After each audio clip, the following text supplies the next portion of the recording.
Hello, friends. Welcome to Creative Medicine.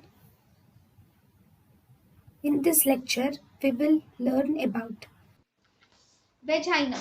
Vagina is a fibromuscular ca- canal connecting the cervix to the introitus. In vagina, the posterior vaginal wall is longer than the anterior vaginal wall. Vagina makes an angle of 90 degrees with the cervix and it makes an angle of 45 degrees with the horizontal. The cervix projects into the vagina, making pockets or fornices.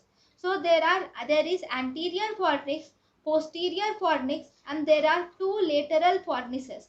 Anterior fornix is shallow, whereas posterior fornix is deepest.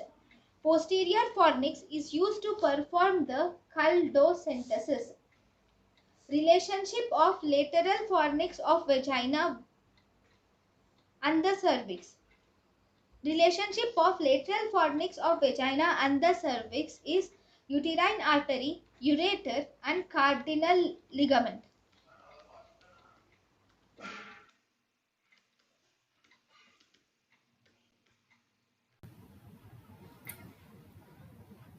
thank you and thank you for watching.